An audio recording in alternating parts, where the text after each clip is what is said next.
hang on, you've driven the Up GTI before. We have. We first drove Volkswagen's most junior performance car in the company of a Bugatti Chiron, then later it was one of our finalists at Speed Week 2017, alongside a McLaren 720S, Porsche 911 GT3, Ford GT et al. On both occasions it's fair to say the Up's 115 bhp 1.0 was slightly outpaced. This time we're driving it solo, so it has the chance to shine while being chased by nothing more intimidating than its own shadow. Which also means it has no place to hide. One more thing as well, up until now the Up GTIs we've driven have been pre-production models. This one is fully finished and ready to sell. For how much? It's £13,750 for the 3-door version, while the 5-door is only £400 more. You're thinking that's good value for a car with VW GTI pedigree, aren't you? Me too. Especially since it looks the part. The wheels, the side stripes, the badging, the tartan. It's a very classily done and typically well-executed hot hatch, slotting in perfectly below Golf GTI and Polo GTI and doing precisely nothing to upset the apple cart or take too many risks. What do you mean by that? This is not an after-hours project done by a bunch of dedicated engineers. This is a much more calculated car than that. One that's probably been in the pipeline for years and whose launch timing is designed to give the Up range a useful fill-up. Now it's been on sale for over 5 years. Now, there's nothing wrong with that per se as long as the end justifies the means. In other words, provided it's good to drive, we don't really mind what machinations went on behind the scenes. Only VW is making quite a play of how closely this treads in the footsteps of the original Mk1 Golf GTI, now 42 years old. It's the same size, the same power, the same performance, claims VW. And is it? Yep.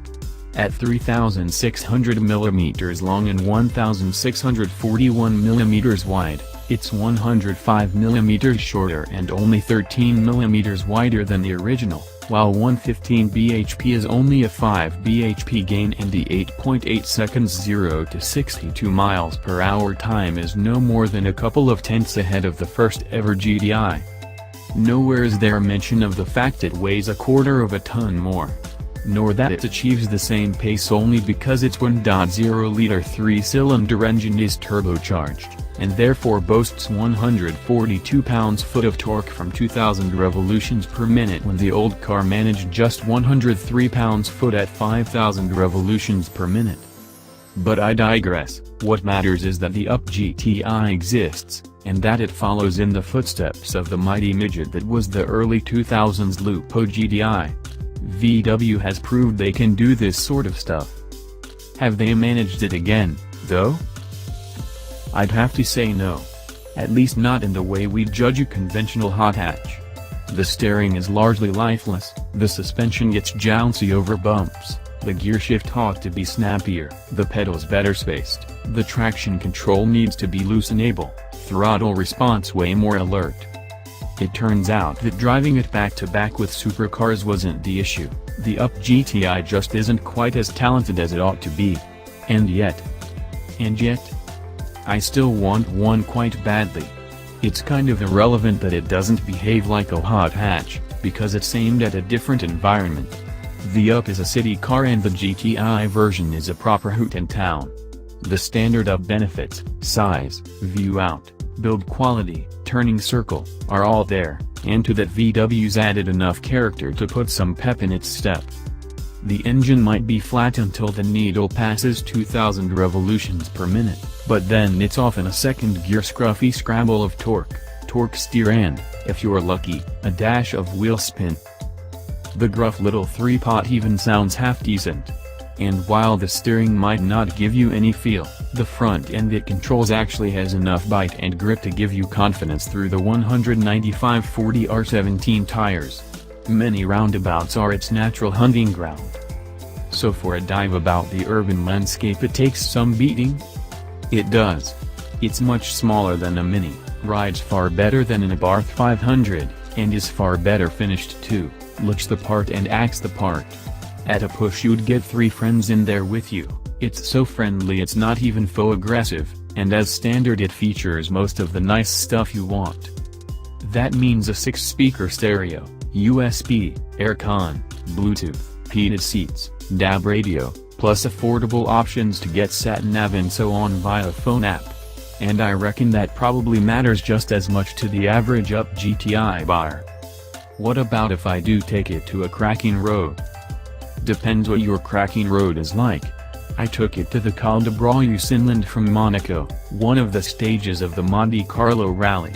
Tight, hairpin wide, barrelless drops. And it was fun. It had enough performance in the low gears to feel rapid and carried a good speed thanks to the efforts of that semi-tenacious front end. It did roll quite a bit, and soft springs meant it got uncomfortably out of sync with rougher sections of road surface, but it coped. The mind was willing, even if the flesh was weak. But in the valleys where the roads were broader and the corners more open it started to feel more timid, like it was somewhere it didn't properly belong. Suddenly it lost its voice, the low-down torque punch evaporated in the face of 4th gear and the short wheelbase chassis, so good at aiding turning at many roundabouts and hairpins, felt less content. Did I mind? No. I actually liked the fact that this isn't one of those overwhelmingly professional cars that attempt to be peerless wherever you take them. So it's a new type of city GTI? It is, one that's just as concerned with the way it looks as the way it behaves. Because while up top we can gaze in satisfaction at all the GTI trinketry, under the skin the setup isn't as glamorous. The McPherson strut and torsion beam suspension layout is the same, only with beefier mounting points. The springs and dampers are uprated and the body sits 15 mm closer to the ground, but there's no adaptive suspension, not even a sports setting for the traction control.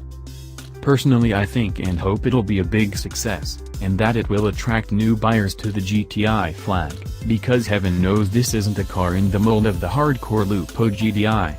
That was properly tenacious. This comes from a different place. Clearly it doesn't want to alienate a clientele that's likely to be carrying eggs in the boot. I want one more than I would a Polo GTI, so that's a feather in its cap, but I couldn't escape the feeling the Up GTI is designed to give buyers a taste of what a GTI is, but not the full experience.